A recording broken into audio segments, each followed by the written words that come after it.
ವಿಸ್ತಾರ news ವಿಶೇಷ ಕಾರ್ಯಕ್ರಮಕ್ಕೆ ಸ್ವಾಗತ. ನಾನು ದೀಪಿಕಾ.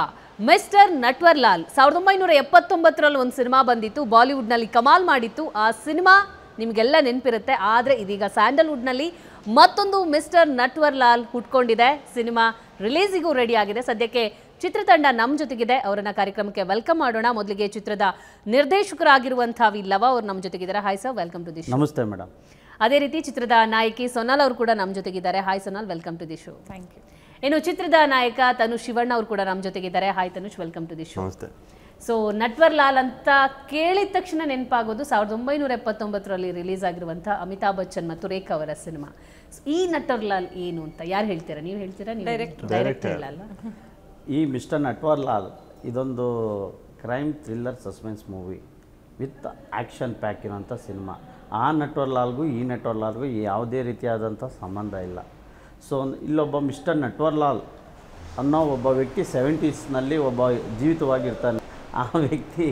ಆ ವ್ಯಕ್ತಿ ಏನು ಮಾಡ್ತಾ ಇರ್ತಾನೆ, so red fort, Taj Mahal ಇವುಗಳನ್ನ ಮಾರಾಟ ಮಾಡ್ತಾನೆ ಫಾರಿನರ್ಸ್ಗೆ. ಜೊತೆಗೆ ಪ್ರೆಸಿಡೆಂಟ್ ಆಫ್ ಇಂಡಿಯಾ ಸಿಗ್ನೇಚರ್ನ ಫೋರ್ಜಡ್ ಮಾಡ್ತಾನೆ. ಇನ್ನು ಅನೇಕ ಈ ಥರ ಘಟನೆಗಳು ಸೊ ಇವನು ಮಾಡ್ಕೊಬರ್ತಾ ಇರ್ತಾನೆ. ಆ ಲೈನ್ ನಾವು ತೊಗೊಂಡು ಈ ನಟ್ವರ್ಲಾಲ್ನ ಹೆಣ್ದಿದ್ದೀವಿ ಮೇಡಮ್. ಈ ನಟ್ವರ್ಲಾಲ್ ಇವರೇನಾ? ಎಸ್, ಡೆಫಿನೆಟ್ಲಿ ಒಪ್ಕೊಂಡ್ರು. ಸೊ ಈ ನಟ್ವರ್ಲಾಲ್ ಈ ಸಿನಿಮಾದಲ್ಲಿ ಏನು ಮಾಡಕ್ಕೆ ಹೊರಟಿದ್ದಾರೆ? ಅವರು ಡಿಫ್ರೆಂಟ್ ಗೆಟಪ್ನೆಲ್ಲ ಹಾಕ್ತಾರೆ. ನಟ್ವರ್ಲಾಲ್ ಈ ಸಿನಿಮಾದಲ್ಲಿ ಒಂದು 8 ಗೆಟಪ್ ಹಾಕ್ತಾರೆ. 8 ಗೆಟಪ್ ಆಗ್ಬಿಟ್ಟು ಏನೇನು ಮಾಡ್ತಾರೆ ಅಂತ ನೀವು ಸಿನಿಮಾದಲ್ಲಿ ನೋಡ್ಬೇಕು. ನಾನು ಹೇಳೋಕೆ ಸರ್, ನೀವಾಗಲೇ ಹೇಳಿದರೆ ರಿಯಲ್ ಇನ್ಸಿಡೆಂಟ್ ಇಟ್ಕೊಂಡು ಮಾಡಿರುವಂಥ ಕತೆ ಅಂತ. ಸೊ ಎಲ್ಲ ಆಗಿರೋದು, ಸೊ ಏನು ಇನ್ಸಿಡೆಂಟ್, ಯಾಕೆ ಇನ್ಸ್ಪೈರ್ ಆಯಿತು ಈ ಸಿನಿಮಾದ ಕಥೆಯನ್ನು ಡೈರೆಕ್ಷನ್ ಮಾಡಬೇಕು ಅಂತ? ನಾವು ಹೇಳೋದಾದರೆ ನಮ್ಮ ಸಿನಿಮಾದಲ್ಲಿ ಇನ್ಸ್ಪೈರ್ಡ್ ಬೈ 2 ಇವೆಂಟ್ಸ್ ಇಟ್ಕೊಂಡು ಸುಮಾರು ಸೀನ್ಗಳು ಬರುತ್ತೆ. ಒಂದು ಎಸ್ಪೆಷಲಿ ಹೇಳಬೇಕು ಅಂದರೆ, ಇಲ್ಲಿ ಬೆಂಗಳೂರಲ್ಲಿ ಒಬ್ಬ ಡಾಕ್ಟರ್ ಇದ್ದಾರೆ. ಸೊ ಡಾಕ್ಟರ್ ಅವ್ರ ಹೆಸರು ಬೇಡ. So is not A MBBS doctor. ಈತ ಬಂದು ಇಲ್ಲಿ ಬಂದಿತ್ತು, PhD ಡಾಕ್ಟ್ರು, ಇಲ್ಲಿಗೆ ಬಂದಿತ್ತು. So PhD doctor. ಇವ್ರದ್ದು ಏನಂದರೆ ಒಂದು ಬಂಜೆತನ ನಿವಾರಣಾ ಕೇಂದ್ರ ಅಂತ ಒಂದು ಹಾಸ್ಪಿಟಲ್ ಮಾಡ್ತಾರೆ, ಫರ್ಟಿಲಿಟಿ ಹಾಸ್ಪಿಟಲ್ ಮಾಡ್ತಾನೆ. ಆ ಫರ್ಟಿಲಿಟಿ ಹಾಸ್ಪಿಟಲ್ ಏನು ಮಾಡ್ತಾನೆ, ಗಂಡ ಹೆಂಡ್ತಿನ ಕರೆಸ್ತಾರೆ, ಇಬ್ಬರೂ ಎಕ್ಸಾಮಿನ್ ಮಾಡ್ತಾರೆ. ಎಕ್ಸಾಮಿನ್ ಮಾಡಿ ಯಾರ ವೈಫಲ್ಯದಿಂದ ಮಕ್ಕಳಾಗಲ್ಲ ಅಂತ ತಿಳ್ಕೊತಾರೆ. ಬಟ್ ಅವ್ರಿಗೆ ಟ್ರೀಟ್ ಕೊಡ್ತಾರೆ. ಯಾವ ರೀತಿ ಟ್ರೀಟ್ ಕೊಡ್ತಾರೆ ಅಂದರೆ, ಮೆಡಿಕಲ್ ಗೈಡ್ಲೈನ್ಸ್ ಪ್ರಕಾರ ಕೊಡಲ್ಲ ಅವರು ಕೊಡೋದೇನು ಇಲ್ಲೀಗಲ್ ಆಗಿ. ಈಗ ನನ್ನ ಗಂಡ ನಾನಾಗಿದ್ದರೆ, ಸೊ ನನ್ನ ವೈಫಲ್ಯದಿಂದ ಮಕ್ಕಳಾಗಲ್ಲ ಅಂದರೆ, ಸೊ ಅದಕ್ಕೆ ನನ್ನ ಪರ್ಮಿಷನ್ ಇಲ್ದಲೇ ಇಲ್ಲೀಗಲಾಗಿ ನಂದೇ ಅದು ಸ್ಪರ್ಮ್ ಅಂತ ಹೇಳಿ ಟ್ರೀಟ್ ಮಾಡಿ ಇಲ್ಲೀಗಲ್ ಮಕ್ಕಳು ಮಾಡಿಸ್ತಾನೆ ಅವನು. ಸೊ ಅದನ್ನು ಒಂದು TV ಚಾನಲ್ ಅವರು ಇನ್ವೆಸ್ಟಿಗೇಷನ್ ಮಾಡ್ತಾರೆ. ಸ್ಟಿಂಗ್ ಆಪ್ರೇಷನ್ ಮಾಡಿದಾಗ ತಗ್ಲಾಕೊಂತಾನೆ. ಸೊ ತಗ್ಲಾಕೊಂಡು ಅದನ್ನು ನೋಡಿದಾಗ ಅವನು ಇಡೀ ನಮ್ಮ ಕರ್ನಾಟಕದಾದ್ಯಂತ ನಂಬರ್ 1 ಕಾನ್ಕಿಂಗ್ ಆಗಿರ್ತಾನೆ. ಅವನು ಹೆಂಗೆ ಮೋಸ ಮಾಡಿರ್ತಾನೆ ಅಂದರೆ, ನಮ್ಮ ಪೊಲಿಟಿಷಿಯನ್ನು ಒಬ್ಬರು ಸಮಾನ್ ಅವರೇನೇ ಅದು ಓಪನಿಂಗ್ ಮಾಡಿರ್ತಾರೆ. ನಮ್ಮ ಸಿನಿಮಾ ಸೆಲೆಬ್ರಿಟೀಸ್ ಓಪನ್ ಮಾಡಿರ್ತಾರೆ. ಅನೇಕ ಸೆಲೆಬ್ರಿಟಿಗಳು ಫೋಟೋ ತೋರಿಸ್ಕೊಂಡು ಅವನು ಬಿಸ್ನೆಸ್ ಮಾಡ್ತಾ ಇರ್ತಾನೆ. ಅವನು ಅಲ್ಲಿ ಒಬ್ರಿಗೂ ಗೊತ್ತಿರಲ್ಲ ಅವನು PhD ಡಾಕ್ಟರ್ ಅಂತ. ಅವನೊಬ್ಬ ಮೂಲತಃ ಲಾರಿ ಕ್ಲೀನರ್ ಆಗಿರ್ತಾನೆ. ಇಷ್ಟು ಜನಕ್ಕೆ ಯಾಮಾರಿಸಿರ್ತಾನೆ ಬಂದು ಆ ಬೆಂಗಳೂರು ಆರ್ಟ್ ಆಫ್ ದಿ ಸಿಟಿಲಿ ಇಟ್ಕೊಂಡು. ಆ ವ್ಯಕ್ತಿ ಈಗ ಇದ್ದಾರಾ ಹೇಗೆ? ಖಂಡಿತ ಇಲ್ಲ, ನೀವು ಅದನ್ನೆಲ್ಲ ಇನ್ನು ಮುಂದೆ ಕಂಟಿನ್ಯೂಷನ್ ಎಲ್ಲ ಸಿನಿಮಾದಲ್ಲಿ ನೋಡ್ಬೇಕು. ಇದನ್ನ ಯಾರು ಮಾಡ್ತಾರೆ ಅನ್ನೋದನ್ನ ಸಿನಿಮಾದಲ್ಲಿ ನೋಡ್ಬೇಕು. ಈ ಡಾಕ್ಟರ್ ಯಾರು, ಇದನ್ನ ಯಾರು ಮಾಡ್ತಾ ಇರ್ತಾರೆ, ಇದನ್ನೆಲ್ಲ ಸಿನಿಮಾದಲ್ಲಿ ನೋಡಿದ್ರೆ ನಿಮಗೆ ಇಲ್ಲ, ಅವರು ನಮ್ಮ ಡೈರೆಕ್ಟ್ರು ಫುಲ್ಲು ಕಥೆನೇ ಹೇಳ್ಬಿಟ್ರೆ ನಿಮ್ಗೆ ಏನು ಥ್ರಿಲ್ ಇರುತ್ತೆ ಸಿನಿಮಾದಲ್ಲಿ. ನಿಮ್ಗೆ ಈ ಸಬ್ಜೆಕ್ಟ್ನ ನನ್ನ ಪ್ರಕಾರ ಸೊ ಯಾರು ಟಚ್ ಮಾಡಿಲ್ಲ ಅಂದ್ಕೊಂಡಿದ್ದೀನಿ. ಬಟ್ ನಮ್ಮ ಕನ್ನಡ ಲ್ಯಾಂಗ್ವೇಜಲ್ಲಿ, ಬೇರೆ ಲ್ಯಾಂಗ್ವೇಜ್ ಗೊತ್ತಿಲ್ಲ ನನಗೆ. ಅದಕ್ಕೆ ನಟ್ವರ್ಲಾಲ್ ಅಂತಲೇ ಟೈಟಲ್ ಯಾಕೆ ಬೇಕಿತ್ತು? ಈಗ ಅಂಥ ಮೋಸ ಮಾಡೋರಿಗೆ ಬೇರೆ ಬೇರೆ ಟೈಟಲ್ ಸೂಟ್ ಆಗ್ತಿತ್ತು. ನಟ್ವರ್ಲಾಲೇ ಯಾಕೆ ಬೇಕಿತ್ತು ಟೈಟಲ್ ನಿಮಗೆ? ಈ ಥರ ಎಲ್ಲ ಫ್ರಾಡು ಮಾಡೋದು ನಮಗೆ ಸೂಟ್ ಆಗಬೇಕು ಅಂದರೆ ಒಬ್ಬ ಹಿಂದೆ ಇದ್ದ 70ಸಲ್ಲಿ ಒಬ್ಬ ಇದ್ದ. ಇವನು ಏನು ತಾಜ್ ಮಹಲ್, ರೆಡ್ ಫೋರ್ಟ್ ಇವನ್ನೆಲ್ಲ ಸೋಲ್ಡ್ ಮಾಡ್ತಿದ್ದ. ಅವನ ನೇಮನ್ನೇ ಇಲ್ಲಿ ಇಡೋಣ ಅಂತ ನಾವು ಹೋದಾಗ, ಸೊ ನಮಗೂ ಗೊತ್ತಿರಲಿಲ್ಲ ಅಮಿತಾಬ್ ಬಚ್ಚನ್ ಅವ್ರ ಸಿನಿಮಾ ಐತೆ ಅಂತ. ಶಿವಣ್ಣ ಅವ್ರು ಭೇಟಿ ಆದಕ್ಕೆ ಹೋದಾಗ ಯಾಟ್ರಿಕಿರೋ ಶಿವಣ್ಣ ಅವ್ರನ್ನ ಅವಾಗ ಹೇಳಿದ್ರು ಅವರು, ನಟ್ವರ್ಲಾಲ್ ಅಂತ ಒಂದು ಸಿನಿಮಾ ಐತೆ ಗೊತ್ತೇನ್ರಪ್ಪ ನಿಮಗೆ ಅಂತ. ಸೊ ನಮ್ಗೆ ಅವಾಗ ಗೊತ್ತಾಗಿದ್ದು. ಈ ಸಿನಿಮಾಕ್ಕೆ ನೀವೇ ಬಂಡವಾಳ ಹೂಡಿರೋದ್ರಿಂದ ಇದು ಕೊರೋನಾ ಮುಂಚೆನೇ ತಯಾರಾಗಿರುವಂಥ ಸಿನಿಮಾ? ಇಲ್ಲ, ಕರೋನಾ ಮುಂಚೆ ಮಾತುಕತೆ ಆಗಿತ್ತು. ಕರೋನಾದಲ್ಲಿ ಸ್ಕ್ರಿಪ್ಟ್ ಮಾಡಿದ್ವಿ. ಕರೋನಾ ಮುಗಿದಾದ ಮೇಲೆ ನಾವು ಶೂಟಿಂಗಿಗೆ ಹೋದ್ವಿ. ಆಮೇಲೆ ಮತ್ತೆ ಬ್ರೇಕ್ ಆಯಿತು, ಒಂದು ಸ್ವಲ್ಪ ರೀಸನ್ಸಿಂದ ಬ್ರೇಕ್ ಆಯಿತು. ನಾನು ಮೊನ್ನೆ ಮುಗಿದು ಆಲ್ರೆಡಿ 2023 ಸೆಪ್ಟೆಂಬರಲ್ಲೆಲ್ಲ ಮುಗಿದೋಗಿತ್ತು ಸಿನಿಮಾ. ನಾವು ವೆಯ್ಟ್ ಮಾಡ್ತಾ ಇದ್ವಿ ರೈಟ್ ಟೈಮ್ಗೆ ಬಿಡೋದಕ್ಕೆ. ಸೊ ಇದ್ರ ಜೊತೆ 5 ಭಾಷೆಯಲ್ಲಿ ಸಿನಿಮಾ ರಿಲೀಸ್ ಆಗ್ತಾ ಇದೆ ಅನ್ನೋ ಒಂದು ಸುದ್ದಿ ಇತ್ತು. ಇಲ್ಲ, ಫಸ್ಟ್ ಕನ್ನಡದಲ್ಲಿ ಮಾಡೋಣ, ಇಲ್ಲಿಂದು ರಿಸಲ್ಟ್ ನೋಡಿಕೊಂಡು ಮುಂದೆ ಹೋಗೋಣ ಅಂತ ಎಲ್ಲ ರೆಡಿ ಇದೆ. 5 ಭಾಷೆಯಲ್ಲಿ ರೆಡಿ ಇದೆ. ಇವಾಗ ನಾವು ಇಲ್ಲಿಂದ ರಿಸಲ್ಟ್ ನೋಡಿಕೊಂಡು ಮುಂದಕ್ಕೆ ಹೋಗ್ತೀವಿ. ಸೋನಲ್, ನಂದಿನಿ ಪಾತ್ರದಲ್ಲಿ ನೀವು ಕಾಣಿಸ್ಕೋತಾ ಇದ್ದೀರಿ. ಈ ನಂದಿನಿ ಪಾತ್ರವನ್ನು ಮಾಡಬೇಕು ಅಂತ ನಿಮ್ಗೆ ಯಾಕೆ ಅನಿಸಿದ್ದು? ರೀಸನ್ಗಳು ತುಂಬ ಇರ್ಬೋದು. ಪರ್ಟಿಕ್ಯುಲರ್ ಆಗಿ ಈ ಒಂದು ಪಾತ್ರವನ್ನು ನಾನು ಮಾಡಬೇಕು. ಫಸ್ಟ್ ಥಿಂಗ್ ಇಸ್ ನಾನು ಈ ಜಾನರ್ ಸಿನಿಮಾ ಮಾಡಲಿಲ್ಲ. ಸೊ ನನಗೆ ಒಂದು ಆಸೆ, till I am in the industry ಬೇರೆ ಬೇರೆ ಜಾನರ್ಸ್ ಟ್ರೈ ಮಾಡಬೇಕು ಅಂತ. ಈ ಜಾನರ್ಸ್ ನಾನು ಟ್ರೈ ಮಾಡೇ ಇರಲಿಲ್ಲ. ಆ್ಯಂಡ್ ಲವ್ ಸ್ಟೋರಿ ಜೊತೆ ಒಂದು ಟ್ವಿಸ್ಟು ಇದೆ, ಒಂದು ಸ್ಟ್ರಾಂಗ್ ಟ್ವಿಸ್ಟು ಇದೆ ನನ್ನ ಕ್ಯಾರೆಕ್ಟ್ರಲ್ಲಿ. ನಾನು ಲೆಟ್ಸ್ ಟ್ರೈ ಅಂತ. ಆ್ಯಂಡ್ ಸ್ಕ್ರಿಪ್ಟ್ ಚೆನ್ನಾಗಿದೆ, ದಟ್ಸ್ ಸೆಕೆಂಡ್ರಿ. ಬಟ್ ನನಗೆ ಎಕ್ಸ್ಪ್ಲೋರ್ ಮಾಡೋಕ್ಕೆ ತುಂಬ ಇಷ್ಟ. So let me explore this also ಅಂತ I wanted to try this film. So ಸಿನಿಮಾದಲ್ಲಿ ಅಥವಾ ಸಿನಿಮಾ ಶೂಟಿಂಗಲ್ಲಿ ಸೊನಾಲ್ ಇದ್ದರೆ ಅಲ್ಲೊಂದು ಜೋಶ್ ಇರುತ್ತೆ. ಈ ಸೆಟ್ಟಲ್ಲಿ ಹೆಂಗಿರ್ತಿದ್ರು ಸೊನಾಲ್? ನಾನು ಸೈಲೆಂಟ್ ಆಗಿದ್ದೆ ಆ್ಯಕ್ಚುಲಿ. ಕೇಳಿ, ಅವರಿಲ್ಲ ಅಲ್ಲಿ. ಅಲ್ಲ ಯೋಚನೆ ಮಾಡ್ತಿದ್ದೆ. ಇಲ್ಲ, to be frank, I think ಇದೇ ಸೆಟ್ಟಲ್ಲಿ ನಾನು ಜಾಸ್ತಿ ಐ ಡಿಂಟ್ ಯಾರಿಗೂ ಟಾರ್ಚರ್ ಕೊಡಲಿಲ್ಲ ನಾನು. ಇಲ್ಲ, ಸೊನಾಲ್ ಇದ್ದಾರೆ ಅಂದರೆ ಅಲ್ಲೊಂದು ಸ್ವಲ್ಪ ತರಲೆ ಇದ್ದೇ ಇಲ್ಲ, ಇರುತ್ತೆ. ಬೇರೆ ಬೇರೆ ಇಂಟರ್ವ್ಯೂಸ್ ಎಲ್ಲ ನೋಡ್ತಾ ಇದ್ರೆ ಅದ್ರಲ್ಲಿ ಬರೀ ಎಲ್ಲರೂ ಅಪ್ಪ ಸೋನಲ್ ಸವಾಸ ಬೇಡ ಸೋನಲ್. ನಾನು ಅದೇ ಯೋಚನೆ ಮಾಡ್ತೀನಿ, ಏನು ಸೋನಲ್ ಮಾತ್ರ ಏನು ಆ ಥರ ಏನೇನು ಬಿಹೇವ್. ಅವ್ರಿಗೂ ಹೇಳಿದ್ದಾರೆ, ಸುಜಯ್ ಯಶಸ್ ಎಲ್ಲ ಸೇರ್ಕೊಂಡು ಹೇಳಿದ್ದಾರೆ ಅಮ್ಮ ಅಂತ. ಹೌದಾ?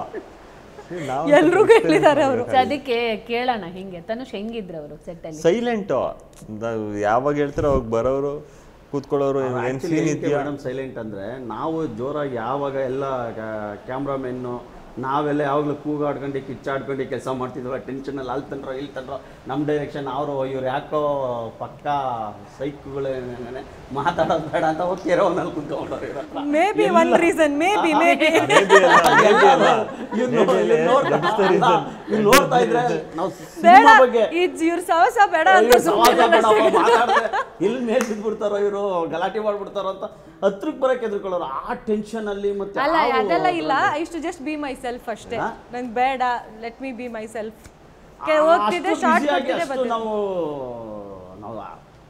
ಕೆಲಸ ಮಾಡ್ತಾ ಇರುವ ಏನು ನಮಗೆ ಇಲ್ಲಿ ಒಂದೊಂದು ನಿಮಿಷಗಳನ್ನೂ ನಾವು ವೇಸ್ಟ್ ಮಾಡ್ತಾ ಇರಲಿಲ್ಲ. ಕರಿಯಪ್ಪ ಮೇಡಮ್ ಅಂದ್ರೆ ಮೇಡಮ್ ಎಲ್ಲಿ ಅಂದ್ರೆ ಅವ್ರು ಆಲೆ ಮೇಡಮ್ ಪಕ್ಕನೇ ಇರೋರು.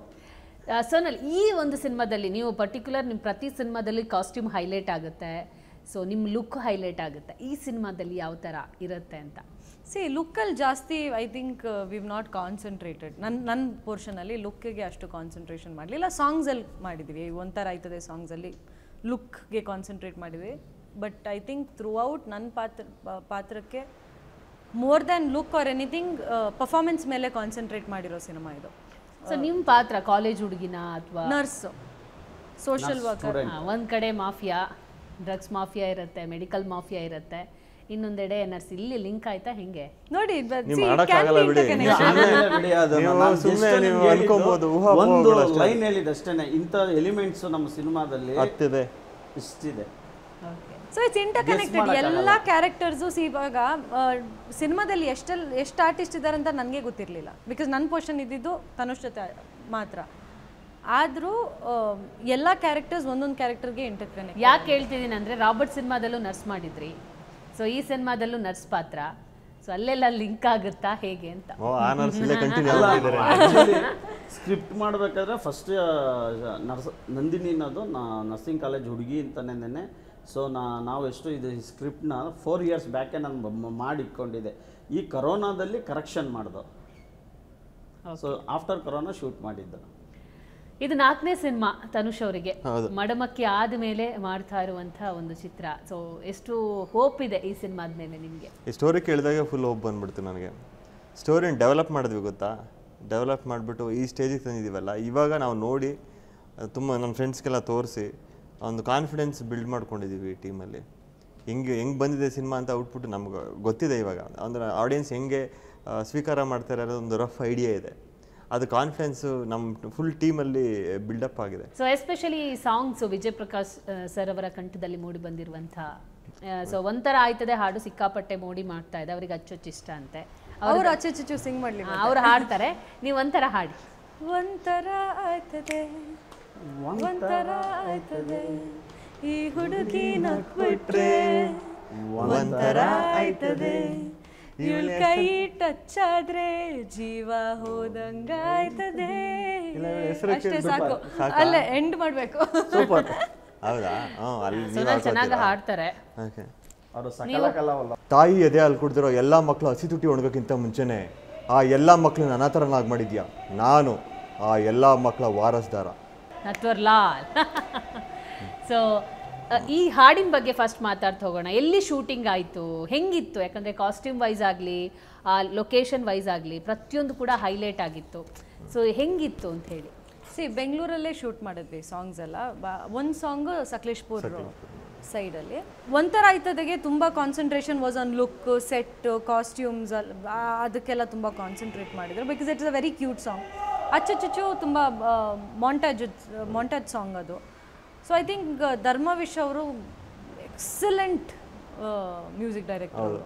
ನೀವು ಟ್ರೇಲರಲ್ಲಿ ನೋಡಿರ್ತೀರ, ಅವ್ರು ಬ್ಯಾಕ್ಗ್ರೌಂಡ್ ಸ್ಕೋರ್ ಮಾಡಿರೋದೇ ಎಷ್ಟು ಬ್ಯೂಟಿಫುಲ್ ಆಗಿ ಮಾಡಿದೆ. ಎಲ್ಲರೂ ಆ್ಯಕ್ಚುಲಿ ನಮಗೆ ಅದು ವಿಷಯ ಹೇಳ್ತಾ ಇದ್ರು about music. So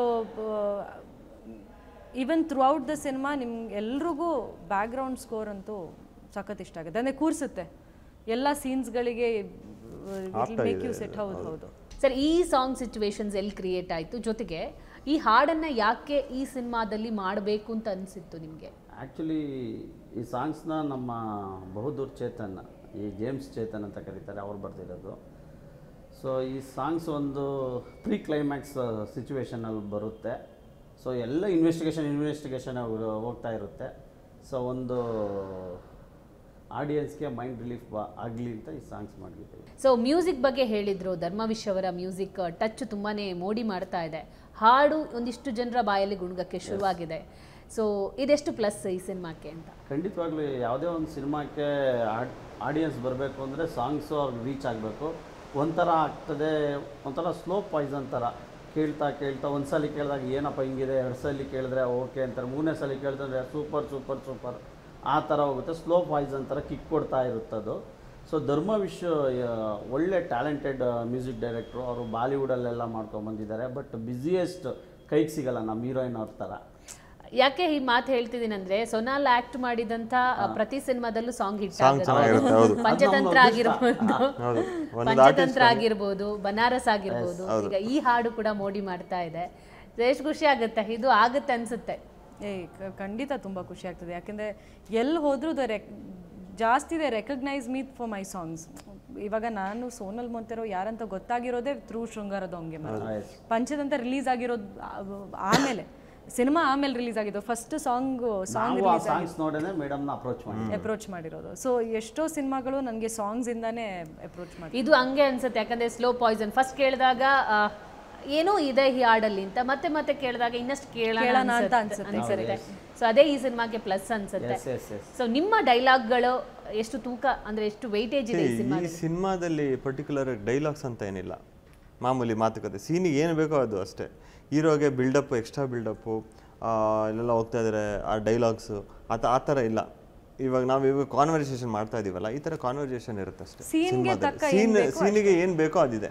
last trailer ಅಲ್ಲಿ ಒಂದಿಷ್ಟು ನಂಬರ್ಸ್ ಗಳನ್ನ ಹೇಳ್ತಾ ಹೋಗ್ತಾರೆ, 460, 140. ನನಗೆ ಅದನ್ನ ಇನ್ನೂ ರಿಜಿಸ್ಟರ್ ಮಾಡ್ಕೊಂಡಿಲ್ಲ. ಅಷ್ಟು ಏನಿತ್ತು ಅಂದ್ರೆ ಬ್ಯಾಕ್ ಟು ಬ್ಯಾಕ್ ಒಂದು ನಿಮಿಷ ಏನೋ ಹೇಳ್ತಾರೆ ಹೆಚ್ಚು ಕಮ್ಮಿ. ಅದನ್ನ ಮೇಡಮ್ ತಾವು ಸಿನಿಮಾ ನೋಡಿದಾಗಲೇ ಗೊತ್ತಾಗುತ್ತೆ. ನೀವು ಇವ್ರು ಅವಾಗಲೇ ಹೇಳಿದ್ರಲ್ಲ ಡಾಕ್ಟರ್ದು ಒಂದು ಇದು ಎಪಿಸೋಡು, ಆ ಥರದ್ದು ಅಷ್ಟು ಎಪಿಸೋಡ್ ಬರುತ್ತೆ. ಸೆಕ್ಷನ್ಸ್ ಹೇಳಿದಾರೆ ಗೊತ್ತಾ, ಅಷ್ಟು ಸೆಕ್ಷನ್ಸ್ ಬರುತ್ತೆ. ನಾವು ಪಟ್ ಒಂದು ನಿಮಿಷದಲ್ಲಿ ಒಂದು 20 ಸೆಕ್ಷನ್ ಹೇಳ್ಬಿಟ್ರ. ಜಾಸ್ತಿ 30 ಸೆಕೆಂಡ್ಸ್ ಇದೆ. 30 ಸೆಕೆಂಡ್ಸ್ ಅಲ್ಲಿ ಅಷ್ಟು ಸೆಕ್ಷನ್ಸ್ ಇದೆ. ಇನ್ನ ಜಾಸ್ತಿ ಇತ್ತು ಪಾಪ. ಒಂದೇ ಫ್ಲೋಲ್ಲಿ ಆರ್ಟಿಸ್ಟ್ ಆಗಲ್ಲ ಅದನ್ನ ಹೇಳಕ್ಕೆ. ಎಷ್ಟು ಬರ್ದಿದ್ದು ಅಂದ್ರೆ ರಾಜೇಶ್ ನಟರಂಗ್ ಅವರು ಅದ್ಭುತವಾಗಿ ಹೇಳ್ತಾರೆ. ಪಟ್ ಅಂತ ಹೇಳ್ಬಿಡ್ತಾರೆ. 12 ಟೇಕ್ ಮಾಡಿ ಹೇಳ್ತಾರೆ ಅದನ್ನ. ಅವ್ರೇನೆ ನಾನು ಸಾಕು ಬಿಡಿ ಸರ್ ಆಗಲ್ಲ ಅಂದ್ರೆ ನಾನು ಹೇಳ್ತೀನಪ್ಪ, ಹೇಳ್ತೀನಿ ಅಂತ 12 ಟೇಕ್ಸಲ್ಲಿ ಅವರೇನೇ ಫಸ್ಟ್ ಟೇಕೆ ಓಕೆ ಆಗುತ್ತೆ, ಇಲ್ಲ ಇದಕ್ಕಿಂತ ಬೆಟರ್ ಮಾಡ್ತೀನಿ ಅಂತ. ಸೊ ಈ ಸಿನಿಮಾದಲ್ಲಿ ಒಂದು ಬೇರೆ ಬೇರೆ ಮುಖವಾಡಗಳು ಜಾಸ್ತಿ. ಆ ಟ್ರೈಲರ್ ನೋಡಿದ್ರೆ ಮುಖವಾಡಗಳು ಚೇಂಜ್ ಆಗ್ತಾ ಇರುತ್ತೆ. ಈ ಮುಖವಾಡಗಳು ಚೇಂಜ್ ಆದಾಗೆ ಕತೆಗಳು ಚೇಂಜ್ ಆಗುತ್ತಾ ಅಥವಾ ಹೇಗೆ ಅಂತ? ಅಲ್ಲ ಪ್ಯಾರಲಲ್ ಆಗಿ ಹೋಗ್ತಾ ಇರುತ್ತೆ. ಮುಖವಾಡ ಚೇಂಜ್ ಆಗಿದ ತಕ್ಷಣ ಕತೆ ಚೇಂಜ್ ಆಗಲ್ಲ. ಇಲ್ಲಿ ಅಲ್ಲಿಗೆ ಏನು ಬೇಕೋ ಆ ಸೀನಿಗೆ ಆ ತಕ್ಕನಾಗಿ ನಟ್ವರ್ಲಾಲ್ ಅನ್ನೋ ಒಂದು ಕ್ಯಾರೆಕ್ಟ್ರು ಚೇಂಜಸ್ ಮಾಡ್ಕೊತಾ ಹೋಗುತ್ತೆ. ಅಲ್ಲಿ ಏನು ಬೇಕು ಸಿಚುವೇಶನಲ್ಲಿ ಆ ಸಿಚುವೇಶನ್ಗೆ ಕ್ಯಾರೆಕ್ಟರ್ನ ಚೇಂಜ್ ಮಾಡ್ತಾ ಹೋಗುತ್ತೆ. ಅಂದರೆ ಗೆಟಪ್ಸ್ ಈ ಸಾಮಾನ್ಯವಾಗಿ ಲವ್ ಸಬ್ಜೆಕ್ಟ್ಗಳಾಗಿರ್ಬೋದು ಅಥವಾ ಕಾಮಿಡಿ ಸಬ್ಜೆಕ್ಟ್ಗಳು ಮಾಡೋದು ಒಂದು ಸ್ವಲ್ಪ ಈಸಿ ಅನ್ಬೋದು ಒಂದು ಪ್ರಕಾರದಲ್ಲಿ. ಬಟ್ ಕ್ರೈಮ್ ಥ್ರಿಲ್ಲರ್ಸ್ ಕತೆಗಳನ್ನು ಸ್ವಲ್ಪ ಮಾಡಬೇಕಾದ್ರೆ ರಿಸರ್ಚ್ ಮಾಡಬೇಕಾಗತ್ತೆ, ಒಂದಿಷ್ಟು ಎಕ್ಸಾಮ್ ಥರ ಪ್ರಿಪೇರ್ ಆಗಬೇಕಾಗತ್ತೆ. ನೀವೊಬ್ರು ಡೈರೆಕ್ಟರ್ ಆಗಿ ಯಾವ ಥರ ಪ್ರಿಪೇರ್ ಆಗಿದ್ರಿ, ಯಾವ ಥರ ಚಾಲೆಂಜ್ ಇತ್ತು ನಿಮ್ಮ ಮುಂದೆ ಅಂತ? ಆ್ಯಕ್ಚುಲಿ ನಾವು ಮಿಸ್ಟರ್ ನಟ್ವರ್ಲಾಲ್ ಸ್ಕ್ರಿಪ್ಟನ್ನೇ 14th ವರ್ಷನ್ 14 ವರ್ಷನ್ ಮಾಡಿ ಲಾಕ್ ಮಾಡ್ತೀವಿ. ನಾನು ಯಾವುದೇ ಸಿನಿಮಾ ಮಾಡೋಕೆ ರಿಸರ್ಚ್ ಇಲ್ದಲೇ ನಾವು ಮಾಡೋದೇ ಇಲ್ಲ. ಸೊ ಈಗ ಫಾರ್ ಎಕ್ಸಾಂಪಲ್ ನಾನು ಆಗಲೇ ಹೇಳಿದ್ನಲ್ಲ, ಒಬ್ಬ ನಕಲಿ ಡಾಕ್ಟ್ರದ್ದು, ಅದನ್ನು ನನ್ನ ಫ್ರೆಂಡ್ ಡಾಕ್ಟರ್ಸ್ಗಳಿದ್ದಾರೆ, ಅವ್ರ ಹತ್ರ ತೊಗೊಂಡು ಗೈಡ್ ತೊಗೊಳ್ತಿದ್ದೆ. ಏನಾದರೂ ರಾಂಗ್ ಆಗಬಾರ್ದು, ಯಾವ್ಯಾವ ರೀತಿ ಇದೆ ಅಂತ ನಂಗೆ ಡೌಟ್ ಬಂದಿದ್ದೆಲ್ಲ ಅದು ತೊಗೊತಾ ಇದ್ದೆ. ಸೊ ಲೀಗಲ್ಗೆ ನನ್ನ ಟೀಮ್ ಇದೆ, ಒಳ್ಳೆ ಎಕ್ಸ್ಪರ್ಟ್ಸ್ ಇದ್ದಾರೆ. ಸೊ ಅವ್ರ ಹತ್ರ ಎಲ್ಲ ಡಿಸ್ಕಷನ್ ಮಾಡ್ತಾಯಿದ್ದೋ. ಮಾಮೂಲಿ ಆ್ಯಸ್ ಯೂಶ್ವಲ್ ನನ್ನ ಡೈರೆಕ್ಷನ್ ಟೀಮು ಟ್ಯಾಲೆಂಟೆಡ್ ಹುಡುಗರುಗಳಿದ್ದಾರೆ, ಕಿಲಾಡಿಗಳು. ಸೊ ಅವ್ರ ಜೊತೆ ಡಿಸ್ಕಷನ್ ಮಾಡ್ತಾಯಿದ್ದಾರೆ. ಸರ್, ಕಾರ್ಯಕ್ರಮದ ಕೊನೆಯಲ್ಲಿ 2ನೇ ಸಿನಿಮಾ, 2 ಅಂದ್ರೇ victory. So victory cinema ready ಆಗಿದೆ. ಸೊ ಪ್ರೇಕ್ಷಕರನ್ನು ಯಾವ ಥರ ಇನ್ವೈಟ್ ಮಾಡ್ತೀರಾ ಅಂತ? ಸೊ ಒಳ್ಳೆ ಕಂಟೆಂಟ್ ಇರೋಂಥ ಸಿನಿಮಾ, ಟೆಕ್ನಿಕಲಿ ಸ್ಟ್ರಾಂಗ್ ಇದ್ದೀವಿ. ನೀವು 100 ರೂಪೀಸ್ ಟಿಕೆಟ್ ಕೊಟ್ಟು ಬಂದರೆ ನಿಮಗೆ ಯಾವುದೇ ಕಾರಣಕ್ಕೂ ಮೋಸ ಆಗೋದಿಲ್ಲ. ಸೊ ನೀವು ನೋಡ್ತಿದ್ರೆ ನನ್ನ ಮಿಸ್ಟರ್ ನಟ್ವರ್ಲಾಲ್ ಸಿನಿಮಾನ ನೀವು quality wise, content wise super ಟೀಮಿಂದ ಸೇರ್ಕೊಂಡು ಮಾಡಿದ್ದೀವಿ. ದಯವಿಟ್ಟು ಬನ್ನಿ, ಥಿಯೇಟ್ರಿಗೆ ಬಂದು ನೋಡಿ. ಸೊ ನಮಗೆ ಬ್ಲೆಸ್ಸಿಂಗ್ ಮಾಡಿ ಅಂತ ಕೇಳ್ಕೊತೀನಿ ಮೇಡಮ್. ಒಮ್ಮೆ ನರ್ಸು ಡ್ರೆಸ್ ಧರಿಸಿ ಹಿಟ್ ಕೊಟ್ಟಾಗಿದೆ. ಸೊ ಸೆಕೆಂಡ್ ಟೈಮ್ ನರ್ಸ್ ಆಗಿದ್ದೀರಾ. ಸೊ ಒಂದು ಆ ವಿಕ್ಟ್ರಿಯ ಒಂದು ಸಣ್ಣ ಸೂಚನೆ ಕೊಟ್ಟಿರುವಂಥದ್ದು. ಆದರೆ ಅದೆಲ್ಲ ನೋಡಬೇಕಿದ್ರೆ ಥಿಯೇಟ್ರಿಗೆ ಪ್ರೇಕ್ಷಕರು ಬರಬೇಕು. ನೀವು ಯಾವ ಥರ ಇನ್ವೈಟ್ ಮಾಡ್ತೀರಾ ಅಂತ? Feb 23ಗೆ ನಮ್ಮ ಸಿನಿಮಾ ಮಿಸ್ಟರ್ ನಟ್ವರ್ಲಾಲ್ ನಿಮ್ಮ ನಿಯರೆಸ್ಟ್ ಥಿಯೇಟರ್ಸಲ್ಲಿ ರಿಲೀಸ್ ಆಗ್ತಿದೆ. ನಮ್ಮ ಕನ್ನಡ ಸಿನಿಮಾ ಅದೊಂದು ರೀಸನ್ ಸಾಕು ಥಿಯೇಟರ್ಸ್ಗೆ ಹೋಗಿ ಸಿನಿಮಾ ನೋಡೋಕ್ಕೆ. ಆ್ಯಂಡ್ ಇನ್ನೊಂದು ಏನಂದರೆ ಒಂದು ಸ್ಟ್ರಾಂಗ್ ಟೆಕ್ನಿಕಲ್ ಟೀಮ್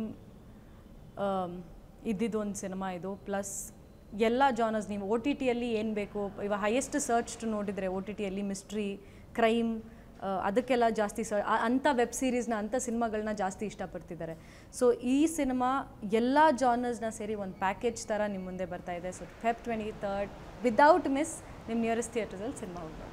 ನಿಮ್ಮ 4ನೇ ಸಿನಿಮಾ ಹೀರೋ ಆಗಿ ಮಾಡಿದ್ದೀರಾ, ನಿರ್ಮಾಪಕರಾಗಿ ಗುರುತಿಸ್ಕೊಂಡಿದ್ದೀರಾ. ಸೊ ಸಿನಿಮಾ ಮಾಡಬೇಕು, ಕನ್ನಡ ಸಿನಿಮಾ ಉಳಿಸ್ಬೇಕು ಅನ್ನೋ ಛಲ ಕೂಡ ನಿಮ್ಮಲ್ಲಿದೆ. ಅದೆಲ್ಲವನ್ನ ನೆರವೇರಿಸಬೇಕಂದ್ರೆ ಪ್ರೇಕ್ಷಕರು ಥಿಯೇಟರ್ಗೆ ಬರಲೇಬೇಕು. ನಿಮ್ಮ ಅಭಿಮಾನಿಗಳನ್ನು, ಸಿನಿ ಪ್ರೇಕ್ಷಕರನ್ನು ಥಿಯೇಟರ್ಗೆ ಯಾವ ಥರ ಬರಮಾಡ್ಕೊತೀರಾ ಅಂತ?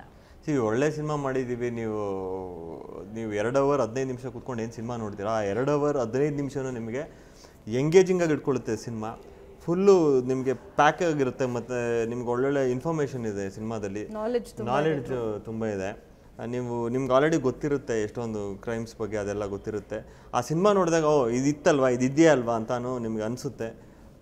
ಟೋಟಲ್ ನೀವು ಫ್ಯಾಮಿಲಿ ಜೊತೆ ಕೂತ್ಕೊಂಡು ನೋಡೋಂಥ ಸಿನಿಮಾ. ಮುಜುಗರ, ಅಪ್ಪ ಅಮ್ಮ ಇದ್ದಾರೆ, ಮಕ್ಕಳಿದ್ದಾರೆ, ಆ ಥರ ಏನು ಮುಜುಗರ ಆಗೋದಿಲ್ಲ ಸಿನಿಮಾದಲ್ಲಿ. ಎಂಟರ್ಟೈನ್ಮೆಂಟ್ ಅಂತೂ ಫುಲ್ ಪ್ಯಾಕ್ ಆಗಿದೆ ಸಿನಿಮಾದಲ್ಲಿ. 23ನೇ ತಾರೀಕು, ಫೆಬ್ರವರಿ 23ನೇ ತಾರೀಕು ನಮ್ಮ ಸಿನಿಮಾ ಬಿಡುಗಡೆ ಆಗ್ತಾಯಿದೆ. ನೀವು ದಯವಿಟ್ಟು ನಿಮ್ಮ ನಿಯರೆಸ್ಟ್ ಥಿಯೇಟ್ರಲ್ಲಿ ಬಂದು ಸಿನಿಮಾ ನೋಡಿ, ನಮ್ಮನ್ನೆಲ್ಲ ಅರಸಿ ಬೆಳೆಸಿ. Thank you. ಓಕೆ, ಇಡೀ ಟೀಮ್ಗೆ ಒಳ್ಳೇದಾಗಲಿ, all the best. Thank you. ಇಲ್ಲಿ ತನಕ ಇದ್ದು ನಿಮ್ಮ ಸಿನಿಮಾದ ಬಗ್ಗೆ ನಮ್ಮ ಜೊತೆ ಒಂದಿಷ್ಟು ಮಾತುಕತೆಯನ್ನು ಮಾಡಿದ್ದೀರಾ. ಈ ಮೂವರಿಗೂ ಕೂಡ ಒಳ್ಳೇದಾಗಲಿ, all the best. Thank you. 1979 ಅಂಧಕಾಲದಲ್ಲಿ ಮಿಸ್ಟರ್ ನಟ್ವರ್ಲಾಲ್ ಹಿಟ್ಟನ್ನು ಕೊಟ್ಟಿತ್ತು. ಈಗ 2024 ಈ ಕಾಲದಲ್ಲಿ ಈ ಮಿಸ್ಟರ್ ನಟ್ವರ್ಲಾಲ್ ಅಂದರೆ ಕನ್ನಡದ ಮಿಸ್ಟರ್ ನಟ್ವರ್ಲಾಲ್ ಹಿಟ್ಟನ್ನು ಕೊಡುವ ಸೂಚನೆಯನ್ನು ಕೊಟ್ಟಿದೆ. ತಂಡದಲ್ಲಿ ಆ ಭರವಸೆ ಕೂಡ ಇದೆ. ಅದೆಲ್ಲ ಗೊತ್ತಾಗಬೇಕಿದ್ರೆ ಇದೇ 23ಕ್ಕೆ ನೀವು ಚಿತ್ರಮಂದಿರಕ್ಕೆ ಬಂದು ಮಿಸ್ಟರ್ ನಟ್ವರ್ಲಾಲ್ನ ದರ್ಶನವನ್ನು ಪಡಿಬೇಕಾಗುತ್ತೆ. ಸೊ ನೋಡೋಣ ಹೇಗಿದೆ ಅನ್ನೋದನ್ನು. ಇದೇ ಇವತ್ತಿನ ವಿಶೇಷ. ಇದು ವಿಸ್ತಾರ ನ್ಯೂಸ್, ನಿಖರ ಜನಪರ.